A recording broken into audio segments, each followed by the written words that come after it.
내 마음 변할 줄 이렇게 하는 노래. 뒤에 보시면 난 정말 몰랐었네. 그대 마음이 변할 줄 이렇게 노래하고 있는데요.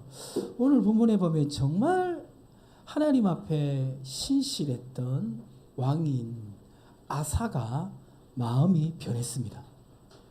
그는 굳은 마음으로 하나님만을 의지하던 사람이었는데요. 어떻게 하다가 그의 마음이 변하게 된 것일까요? 역대하 15장 10절과 12절에 보면 아사는 구스의 100만 대군을 이기고 나서도 여전히 그의 마음이 변하지 아니하였음을 보게 되는데, 자, 성경을 펴시고, 자, 우리가 항상 성경책을 안 펴니까 이렇게 또 성경책을 펴도록 하나님 인도하시는데, 역대하 15장 10절에서 12절 펴시면 됩니다. 역대하 15장 10절에서 12절.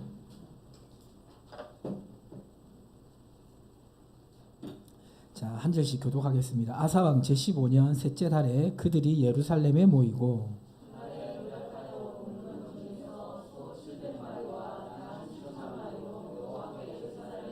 같이 있습니다. 또 마음을 다하고 목숨을 다하여 조상들의 하나님 여호와를 찾기로 언약하고. 자, 그러니까 100만 대군 이기고 나서 지금 그 전리품인 소 700마리와 양 7,000마리, 정말 그것을 아끼지 않고 하나님께 다 제사를 드렸다는 거예요.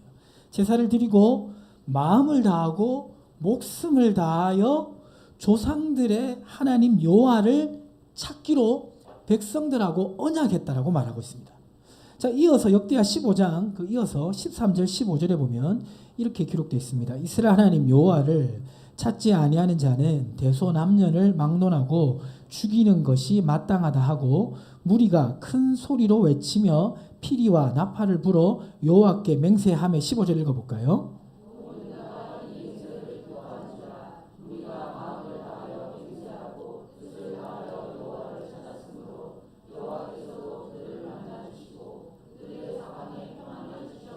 자, 그러니까 온 백성들이 다 함께 우리가 목숨을 걸고 하나님 섬기자, 그렇게 다짐하고 언약해서 하나님을 찾았습니다.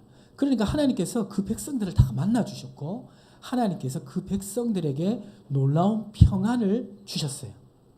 예레미야 29장 13절에 보면 이렇게 기록하고 있습니다. 너희가 온 마음으로 나를 찾고 찾으면 나를 만나리라.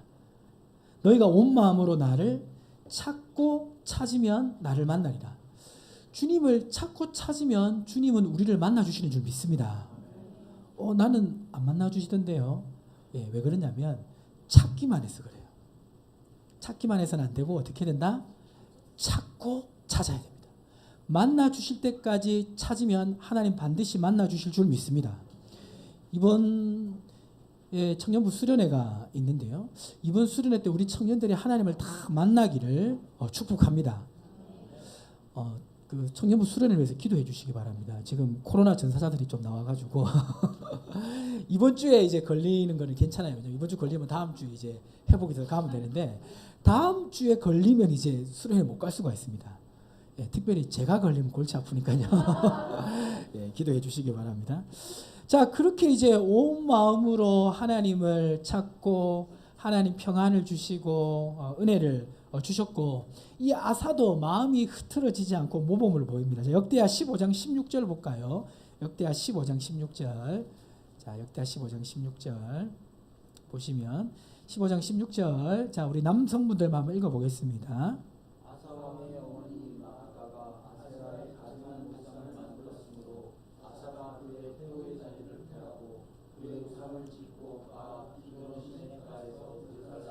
예, 이 아사왕의 어머니라고 표현한 이 마아가는 아사왕의 할머니죠. 르호밤의 부인이고 누구의 손녀입니까? 압살롬의 손녀였죠. 자, 그런데 이제 지금 아사와 온 국민이 개혁을 해나가는 이 지금 중요한 시기에 찬물을 끼얹을 수 있는 그런 행위를 이 태후가 한 것입니다. 왕의 할머니가 한 거예요. 그래서 우상을 숭배하니까 아사가 어떻게 했습니까?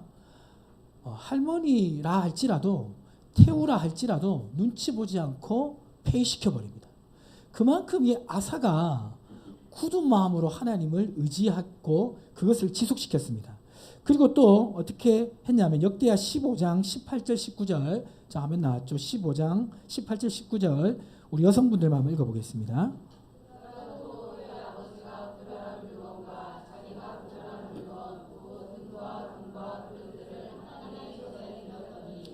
때부터 아사왕 제35년까지 다시는 전쟁이 없으리라. 이렇게 하나님을 잘 섬기고 또 굳은 마음으로 일을 하니까 아사왕 제35년까지 전쟁이 없었다. 그러니까 왕위에 오르고 35년 동안 하나님께서 나라를 지켜주신 것입니다. 평안하게. 여러분의 삶 속에서도 이렇게 35년 동안 하나님이 평안한 은혜 주시기를 축복합니다. 자, 이렇게 35년 동안 하나님 주신 은혜와 복을 누리고 잘 살고 있었는데 36년째 사고가 일어납니다. 열왕기상 15장 16절 17절 보니까 아사와 이스라엘 왕 바하사 사이에 일생 동안 전쟁이 있으니라. 이스라엘의 왕 바하사가 유다를 치러 올라와서 라마를 건축하여 사람을 유다 왕 아사와 왕래하지 못하게 하려 한지라. 지금 그 남유다의 아사 왕과 대치하고 있었던 북이스라엘의 바하사가 어디에 요새를 쌓았냐면 라마라는 지역에 요새를 쌓았는데요. 이 라마는 예루살렘 바로 위에 있었습니다. 그러니까 바로 위에 이 그 라마라는 지역을 요새화시키니까 예루살렘이 위협을 받았겠죠. 그리고 이 라마라는 지역은 이 상권의 또 교통로가 되었습니다. 그러니까 군사적으로 경제적으로 굉장히 어려움을 줄 수 있는 위치에 바하사 북이스라엘 왕 바하사가 요새를 쌓은 겁니다. 그러자 이 지금 상황의 위기를 느낀 이 아사 왕이 어떻게 반응하냐면 역대하 16장 2절과 3절 보시면요. 2절 3절 한 절씩 교독합니다. 아사가 여호와의 전 곳간과 왕궁 곳간에 은금을 내어다가 다메섹에 사는 아람 왕 베나닷에게 보내며 이르되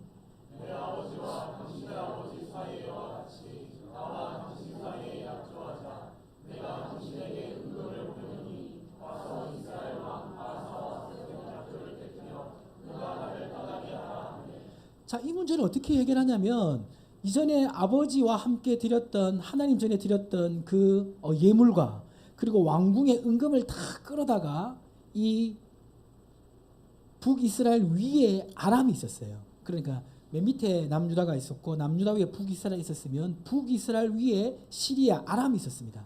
그러니까 북이스라엘이 남유다를 치니까 그 배후를 이렇게 어지럽게 해서 이 남유다를 치지 못하도록 아람을 사주한 것입니다. 이해가시죠? 자, 근데 여기서 드렸던 여호와의 전 곳간에 있었던 이 예물은 그 전에 자신의 아버지와 자신이 하나님께 드린 것이었어요. 그거를 다 끌어다가 이 아람 왕에게 준 것입니다. 그래서 어떻게 됐습니까? 역대하 16장 4절과 5절 보시면 자, 우리 청년들만 한번 읽어볼까요?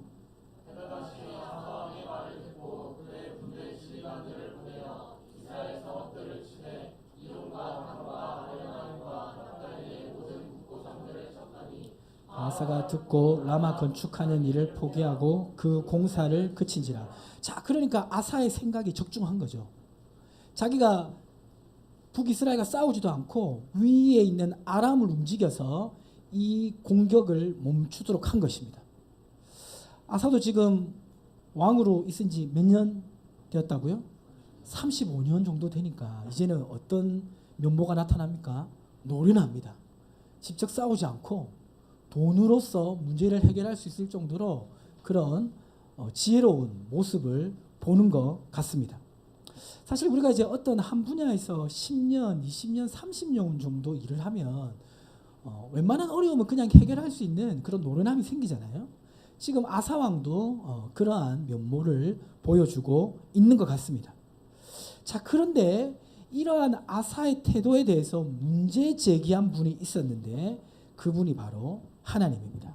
하나님이 선견자 하나니를 보내서 아사에게 뭐라고 말하냐면 역대하 16장 7절에 보니까 이렇게 기록하고 있습니다. 그때 선견자 하나니가 유다 왕 아사에게 나와서 그에게 이르되 왕이 아람 왕을 의지하고 왕이 하나님 여호와를 의지하지 아니하였으므로 아람 왕의 군대가 왕의 손에서 벗어났나이다. 자, 그러니까 지금 이 아사의 행동에 대해서 하나님은 지금 아사가 누구를 의지하지 아니했다고 말하고 있습니까? 하나님을 의지하지 않고 또 누구를 의지했다고 말하고 있습니까? 아람을 의지했다라고 말하고 있습니다. 이러한 이 아사의 태도를 하나님은 계속해서 지적하는데 역대하 16장 8절에 보면 이렇게 말하고 있습니다. 구스 사람과 룹 사람의 군대가 크지 아니하며 말과 병거가 심히 많지 아니하더나이까. 그러나 왕이 여호와를 의지하였으므로 여호와께서 왕의 손에 넘기셨나이다. 이전에 구스의 100만 대군이 왔을 때도 아사왕이 하나님을 의지하니까 하나님께서 도와주셨는데, 왜 왕은 이 100만 대군보다 어떻게 보면 훨씬 약한 이 북이스라엘의 바하사의 이 공격에 두려워서 하나님을 의지하지 않고 아람 왕을 의지했습니까? 이것을 책망한 것을 보게 됩니다. 그렇게 책망하면서 정말 유명한 말씀을 이어서 하는데요. 역대하 16장 9절 말씀입니다. 같이 한번 읽어보겠습니다.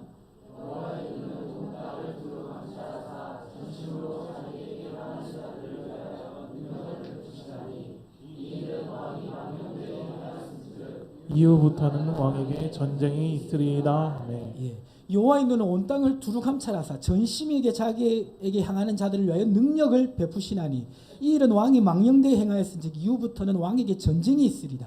이게 무슨 말이냐면, 이것을 풀어서 제가 설명을 해보겠습니다. 볼륨 조금만 더 올려주세요.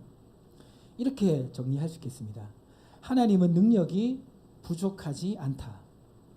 하나님은 전심으로 자기를 의지하는 자에게 능력을 베푸신다. 그래서 능력이 부족한 아사왕도 구스의 100만 대군을 이긴다. 자, 여기서 이 아사라는 이름을 빼고 자신의 이름을 한번 넣어보면 그렇습니다. 하나님은 능력이 부족하지 않다. 하나님은 전심으로 자기를 의지하는 자에게 능력을 베푸신다. 그래서 능력이 부족한 김찬희도 구스의 100만 대군을 이긴다. 예, 이어서 보면요. 그런데 아사왕은 이런 하나님을 의지하지 아니하고 아람 왕을 의지하였다. 이것은 망령된 일이다. 왜냐하면 아사가 의지한 아람 왕이 아사의 대적이 되기 때문입니다. 역시 자신의 이름을 넣어서 보면요. 그런데 아사 왕은 이런 하나님을 의지하지 아니하고 아람 왕을 의지하였다. 이것은 다시 죄송합니다. 그런데 김찬희는 이런 하나님을 의지하지 아니하고 아람 왕을 의지하였다. 이것은 망령된 일이다. 왜냐하면 김찬희가 의지한 아람 왕이 김찬희의 대적이 되기 때문이다. 나중에 보면요, 이 아람이 이때부터 강성해집니다. 그리고 북이스라엘과 남유다를 지속적으로 괴롭히는 대상이 됩니다. 그리고 이 사건 이후에 아사왕의 승리가 무너지기 시작합니다. 아사왕이 흔들리기 시작하고요. 이때부터는 아사왕이 하나님을 전적으로 의지하지 않는 삶을 살게 됩니다. 우리 설교 시리즈 큰 제목이 뭡니까? 승리의 비결을 알고 그 승리를 지켜내고죠. 아사는 승리의 비결을 알았습니다. 하나님을 전적으로 의지함으로 말미암아 승리한 삶을 살았습니다. 그리고 그 승리를 35년 동안에 지켜냈습니다. 그런데 36년째 되면서 그가 흔들리기 시작하고 이 이후부터는 그 승리가 지켜지지 못했습니다. 그런 말이 있습니다. 성공하는 사람이 10,000명 중에 100명이라면 그 성공을 지켜내는 사람은 100명 중에 1명이란 말이 있습니다. 영적으로 우리가 승리하는 삶을 사는 성도가 10,000명 중에 100명이라면 그 승리를 지켜내는 성도는 100명 중에 1명이라고 표현할 수도 있겠습니다. 그러니까 승리하기도 어렵지만 그 승리를 지켜내는 것은 더욱 어렵다는 것입니다. 바라기는 우리 성도님들 승리의 비결을 알고 경험하시기를 주님을 축복합니다. 자, 그런데 그 승리의 비결을 알고 경험할 뿐만 아니라 그 승리를 끝까지 지켜내실 수 있기를 축복합니다. 자, 그러면 오늘 아사는 승리를 끝까지 지켜내지 못했는데 어떻게 하면 우리는 승리를 끝까지 지켜낼 수가 있을까요? 자, 첫 번째 같이 한번 읽어보겠습니다. 시작. 첫째, 경험과 방법을 의지하지 말고 하나님을 의지해야 합니다. 자, 무엇을 의지하면 안 됩니까? 자신의 경험과 방법을 의지하지 말고 하나님을 의지해야 됩니다. 오늘 이 아사의 태도에 대해서 하나님은 뭐라고 말하냐면 역대하 16장 9절을 다시 보시면 여호와의 눈은 온 땅을 두루 감찰하사 전심으로 자기에게 향하는 자들을 위하여 능력을 베푸신다라고 말씀하고 있습니다. 전심으로 하나님을 의지하는 사람은 자신의 방법과 생각을 내려놓기 마련입니다. 그런데 전심으로 의지하지 않는 사람은 자신의 생각과 방법을 사용하기 마련인데요. 인간은 본능적으로 자신의 경험과 지식을 의지합니다. 그리고 그 경험과 지식에 따라서 어떤 문제를 판단하게 됩니다. 이러한 모습은 제자들에게도 있었는데요. 마태복음 16장 5절에서 7절 말씀을 우리 남성분들이 한번 읽어보겠습니다. 제자들이 건너편으로 갈새 떡 가져가기를 잊었더니 예수께서 이르시되 삼가 바리새인과 사두개인들의 누룩을 주의하라 하시니 제자들이 서로 논의하여 이르되 우리가 떡을 가져오지 아니하였도다 하거늘. 자, 무슨 말이냐면 예수님과 제자들이 이제 배를 타고 다른 지역으로 가는데 중간에 이제 가다가 보면 그 음식을 먹어야 되잖아요. 그래서 도시락을 준비를 해야 되는데 제자들이 떡을 준비하는 것을 잊었던 것입니다. 자, 그런데 이것을 가지고 염려하고 걱정하는 제자들을 향해서 예수님이 뭐라고 말하냐면 바리새인과 사두개인들의 누룩을 주의하라라고 말씀하고 있습니다. 이 바리새인과 사두개인들은 어떤 사람이었냐면 표면적으로 하나님을 굉장히 잘 섬기는 사람들이었어요. 근데 실제로는 바리새인은 하나님의 말씀을 잘 섬긴다고 하지만 사실은 자신의 인간적인 교훈을 지키는 사람들이었고요. 사두개인들은 하나님을 잘 섬기는 그러한 목표를 가지고 사는 것 같았지만 사실은 세상 욕심을 가지고 살았던 사람들이 사두개인들입니다. 그러니까 바리새인과 사두개인의 누룩이란 것은 뭐냐면 하나님을 섬기는 자리에 있으면서도 자신의 인간적인 생각과 방법을 추구하는 사람들을 말합니다. 지금 제자들이 배를 타고 예수님과 함께 가고 있는 이 현장은 어떤 일 있고 나서 나타난 그런 이제 상황이었냐면 예수님이 보리떡 5개와 물고기 2마리로 5,000명을 먹인 직후였습니다. 5,000명을 먹이고 나서 지금 제자들과 함께 다른 곳으로 이동하는데 제자들이 우리가 떡이 없으니까 어떡하지 이렇게 한 것입니다. 자, 그래서 이어서 마태복음 16장 8절과 10절에 보면 이렇게 예수님이 말씀하고 있습니다. 자, 한 절씩 교독하겠습니다. 예수께서 아시고 이르시되 믿음이 작은 자들아 어찌 떡이 없으므로 서로 논의하느냐. 너희가 아직도 깨닫지 못하느냐. 떡 5개로 5,000명을 먹이고 주운 것이 몇 바구니며 떡 7개로 4,000명을 먹이고 주운 것이 몇 강주였는지를 기억하지 못하느냐. 제자들은 놀라운 기적을 눈앞에서 봤습니다. 그러나 이 제자들은 자신의 인간적인 계산이 앞섰습니다. 인간적으로 계산하는 것은 사람의 본능입니다. 그런데 이런 본능에 사로잡히면 어떤 손길을 볼 수가 없죠? 하나님의 능력의 손길을 볼 수가 없습니다. 이 제자들이 어떻게 보면 이해가 안 될 수도 있을 거예요. 자, 보세요. 이렇게 한번 생각해 보세요. 우리 샘물교회에서 정교인 야유회를 갔어요. 야유회를 갔는데 요전도에서 점심을 정말 잘 준비를 했어요. 잘 준비를 했는데 그 준비한 것을 그대로 놓고 정교인 야유회를 간 것입니다. 그래가지고 아무도 이제 식사를 준비하지 못했는데 우리 청년 중에 김모 형제가 자기가 좋아하는 도시락을 하나 더 먹으려고 돈가스 도시락을 준비해 왔어요. 그러니까 교회에서 주는 것도 먹고 돈가스 도시락도 먹으려고 준비해 왔는데 거기 돈가스도 있었고 된장국도 있었고 깍두기가 있었습니다. 막상 와서 보니까 아무도 지금 이제 점심을 먹을 수 없는 상황이었어요. 요전도회가 이제 모든 음식을 두고 왔으니까 남은 것은 김모 형제가 가지고 있는 돈가스 도시락 하나밖에 없었습니다. 근데 이 김모 형제가 그것을 혼자 먹지 않고 목사님께 가지고 왔어요. 그래서 목사님이 그걸 놓고 자기가 먹지 않고 기도하고 콩 한 쪽이라도 나눠 먹어야 된다고 돈가스를 50조각으로 자르기 시작했습니다. 잘라서 나눠줬는데 돈가스를 자르고 잘라도 계속 나눠지는 거예요. 된장국을 붓고 부어도 멈추지가 않는 겁니다. 깍두기를 나누어도 끊어지지가 않는 거예요. 여러분, 그 현장에 있었어요. 그것을 잊을 수 있었겠습니까? 절대 못 잊었겠죠. 그런데 그 현장에 있고 나서도 지금 예수님과 함께 배 타고 가면서 떡이 없음으로 의논했던 사람들이 바로 제자들인 것처럼 우리 역시 하나님의 역사를 경험했지만 순간순간 우리의 지식과 경험으로 살아가려고 하는 본능이 우리의 삶을 붙잡고 있다는 것을 잊지 마시기 바랍니다. 그래서 우리는 어떤 태도를 가져야 되냐면요. 자기 자신을 의지해서는 안 돼요. 내 지식과 경험은 소중합니다. 그리고 그 지식과 경험을 하나님이 활용할 때도 있습니다. 그런데 나의 지식과 경험보다 더 중요한 것은 누구를 의지하는 겁니까? 하나님을 의지하는 것임을 믿으시기 바랍니다. 고린도서 1장 8절에서 9절에는 이렇게 기록하고 있습니다. 우리 자매분들 한번 읽어보겠습니다.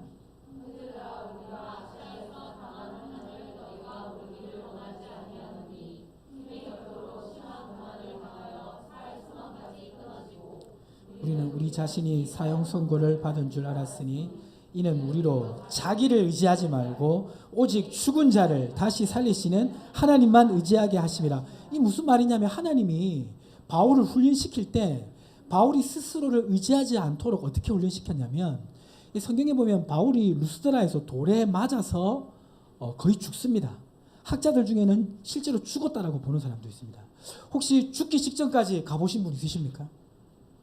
사람이 죽기 직전에 갔을 때 자기 자신 안에서 의지할 수 있는 게 있을까요?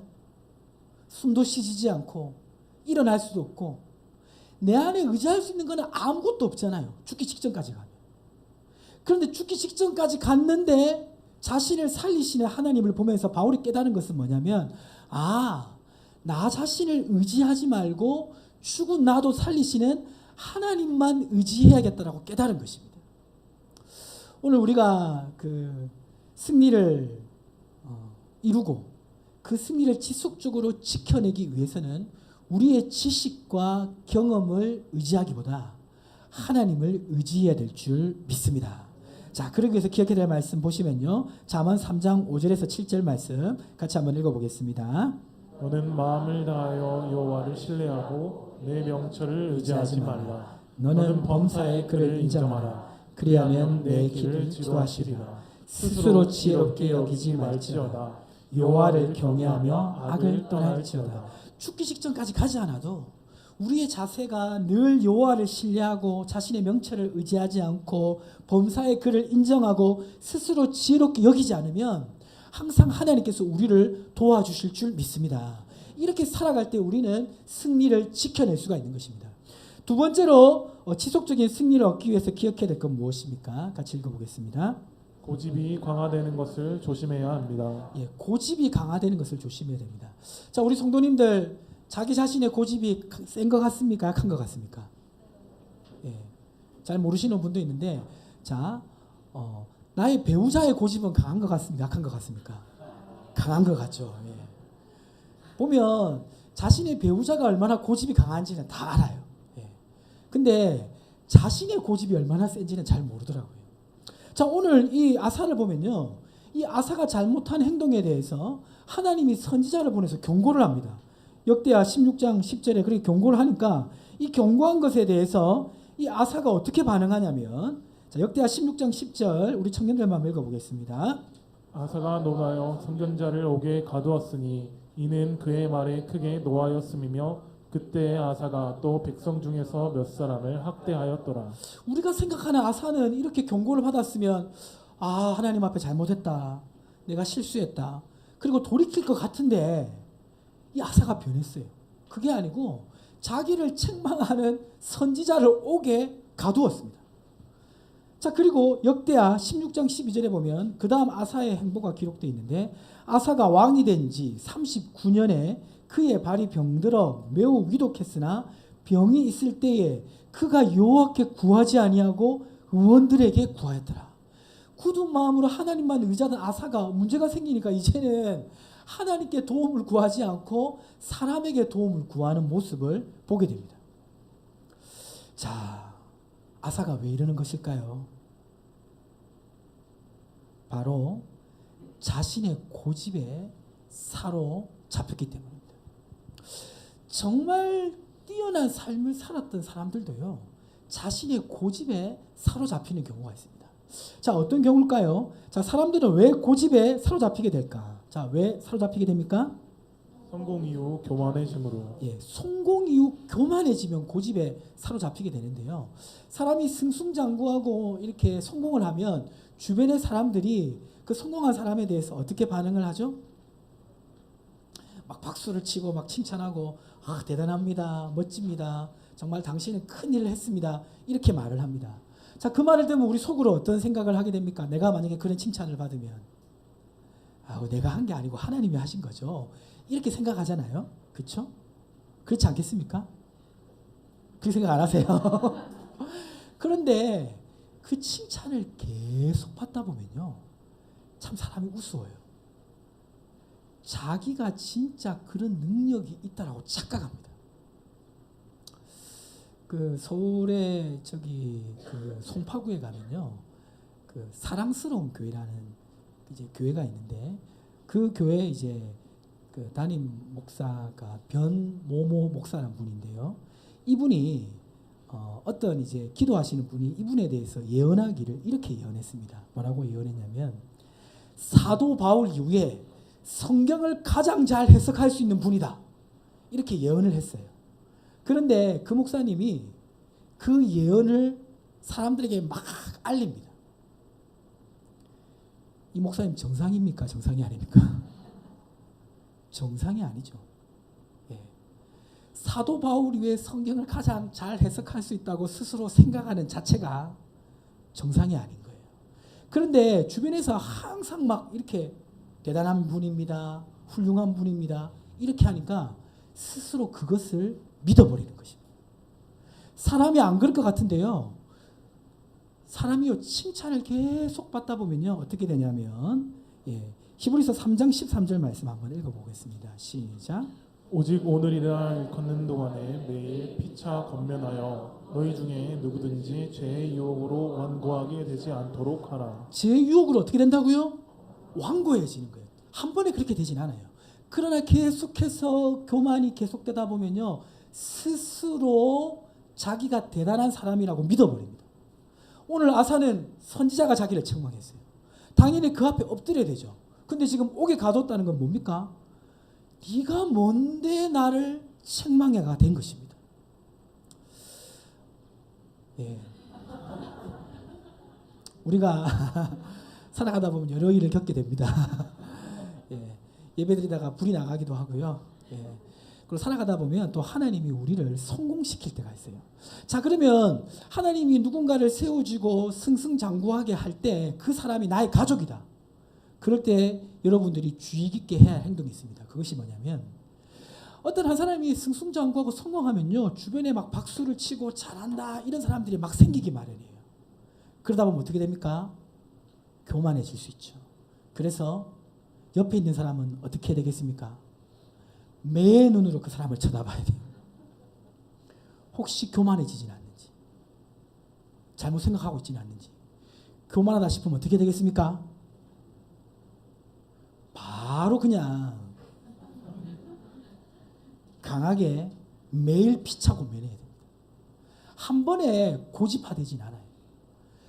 근데 이 고집이 방향성을 가지고 굳어지면요 그 다음에 돌이키기 힘듭니다. 저는 믿음의 사람이라고 하시는 많은 훌륭한 사람들이 변하는 것을 종종 봤어요. 어떻게 저 사람이 저렇게 생각할 수가 있지? 스스로에 대해서. 근데 그렇게 하나님 앞에 신실하고 겸손하고 하나님의 능력을 행했던 사람이 자기가 대단한 사람이라고 생각하는 것을 보고 깜짝 놀랐어요. 누가 충고해도 그 사람은 듣지 않습니다. 그래서 이런 고집이 형성되기 전에 그것을 막아야 됩니다. 자, 또 고집에 사로잡히게 되는 경우가 또 있는데요. 그것은 뭐냐면 자, 어떤 경우냐면 오랜 영적 전쟁으로 지쳐서 회의감에 빠질 때 그렇게 됩니다. 자, 어떻게 될 때라고요? 예.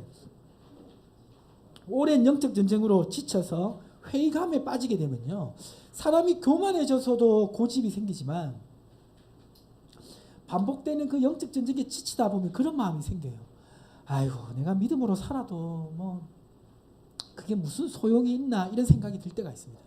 그러다 보면 자기의 생각대로 그냥 살고 싶은 유혹에 빠지게 돼요. 이런 경우가 의외로 있습니다. 지금 이 아사를 봐도요. 아사는 35년 동안 정말 신실하게 믿음으로 살았습니다. 그런데 지금 바하사가 침공하니까 그냥 자신의 생각대로 이 문제를 해결해 버리잖아요. 어떻게 그럴 수 있을까 싶어도 우리도 믿음으로 살아가다가 보면 지치다 보면요.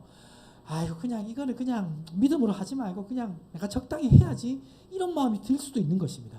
근데 이런 마음이 한번 들다가 이것도 나중에 고착화될 수 있다는 것을 여러분 잊지 마십시오. 그래서 젊었을 때 열정적으로 신앙생활하다가 나중에 자기 자신의 생각대로 살아가는 사람들도 꽤 있습니다. 자, 이런 경우를 방지하기 위해서는 어떻게 해야 되냐면요. 먼저는 쉼이 필요합니다. 뭐가 필요하다고요? 잠시 멈춰야 돼요. 여기서 쉼은 아무것도 안 하는 게 아니라 다시 새롭게 되는 그런 시간을 가져야 된다는 겁니다. 몸과 마음과 영혼을 새롭게 할 수 있는 그런 잠시 멈춰서 자기 자신에게 집중하여 새롭게 할 수 있는 시간을 가져야 됩니다. 칼을 계속 쓰기만 하다 보면 묻어지게 되죠.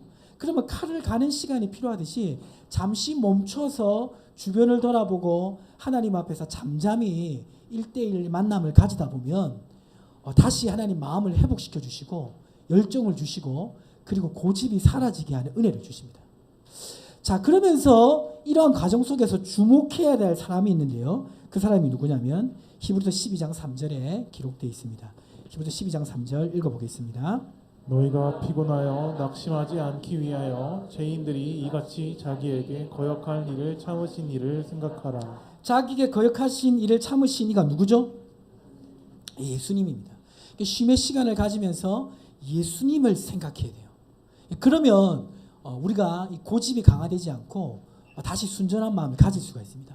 또 예수님과 함께 생각해 볼 사람이 또 있는데요. 히브리서 12장 1절 우리 여성 성도들만 읽어보겠습니다.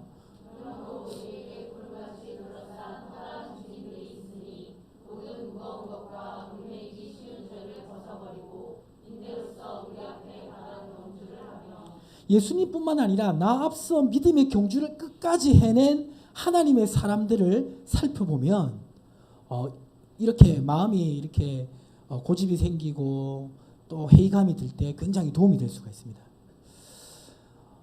저 요새 이제 읽고 있는 책들이요 다 50년 전의 인물들을 제가 책을 읽고 있습니다.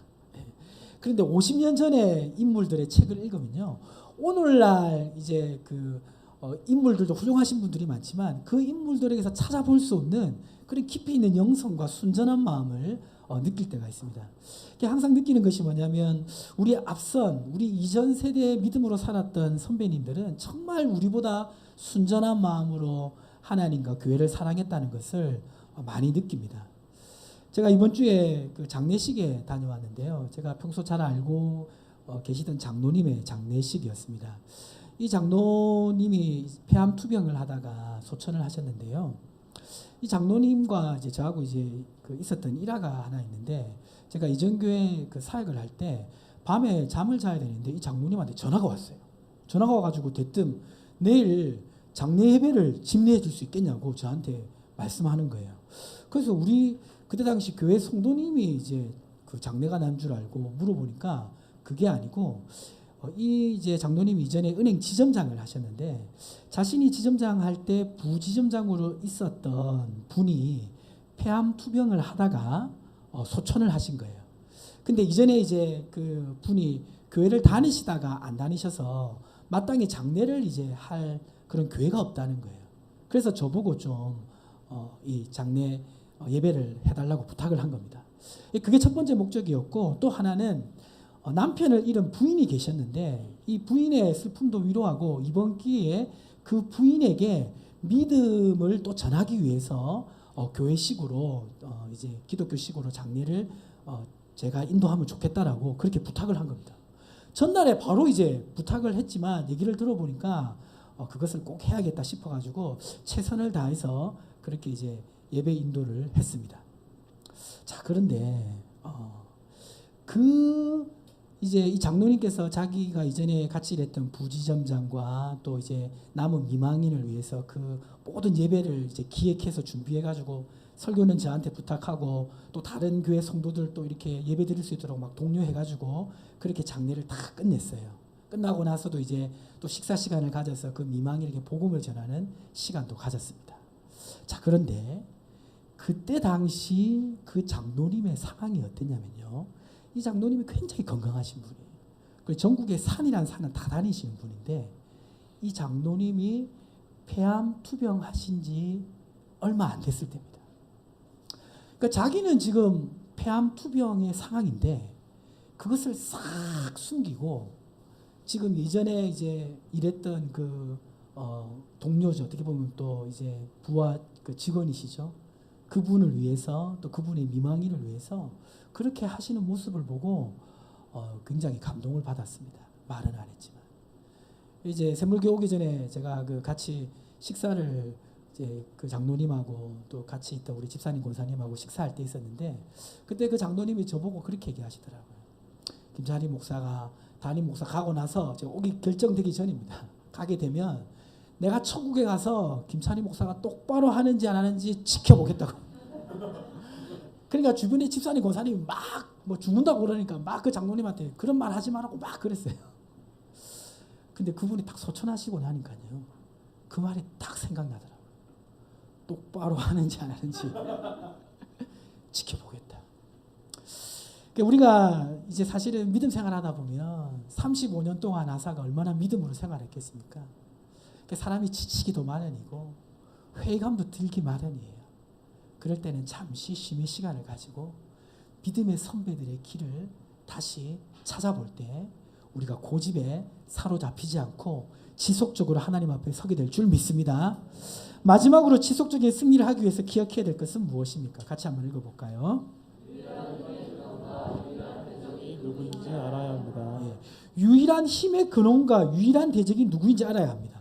지금 이 아사는 큰 착각을 했습니다. 어떤 착각을 했냐면 지금 유일한 힘의 근원이 분명히 누굽니까? 하나님이죠. 근데 그 힘의 근원을 누구로 착각했죠? 아람으로 착각했습니다. 그리고 지금 유일한 대적이 누구죠? 유일한 대적이 지금 아사가 생각할 때는 바하사가 대적이라고 생각했어요. 근데 진짜 대적은 어디에 있었습니까? 믿음으로 이 상황을 풀어내지 않고 있는 자신의 불신앙이 더 큰 대적이었습니다. 우리는 힘든 상황에 가다 보면요. 대적이 저기 멀리 있다고 생각합니다. 근데 정말 기억해야 될 것은 우리의 대적 중에 가장 무서운 대적은 바로 우리가 믿음으로 반응하지 못하게 하는 우리 자신인 것을 잊지 마시기 바랍니다. 그게 가장 무서운 대적이에요. 그리고 유일한 힘의 근원은 누굽니까? 아람이 아니라 하나님인 줄 믿으시기 바랍니다. 마지막으로 말씀 보면요. 누가복음 12장 6절과 7절에는 이렇게 기록하고 있습니다. 같이 한번 읽어보겠습니다. 참새 5마리가 두 아사리온에 팔리는 것이 아니냐. 그러나 하나님 앞에는 그 하나도 잊어버리신 바 되지 아니하는도다. 너희에게는 심지어 머리털까지도 다 세신 바 되었나니 두려워하지 말라. 너희는 많은 참새보다 더 귀하니라. 하나님은 참새의 상황도 다 알고 계신데 우리가 부딪히는 모든 상황을 알고 있지 않겠습니까? 우리는 때로는 지치기도 하고 때로는 인간적인 방법을 쓰고 싶은 그런 유혹에 직면할 때도 있지만 그때도 하나님이 나의 유일한 힘이 되시고 나를 도우신다는 것을 잊지 마시고 믿음으로 반응해야 될 줄 믿습니다. 그럴 때 우리는 승리를 이룰 뿐만 아니라 그 승리를 지켜내는 삶을 살아갈 수가 있는 것입니다.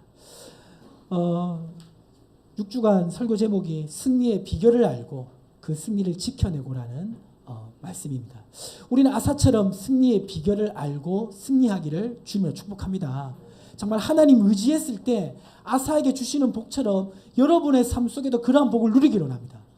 그리고 반대로 아사는 그 승리를 조금 맛보다가 뒤에 넘어졌지만 여러분 뒤에 넘어지지 마시고 끝까지 승리를 지켜내시길 바랍니다.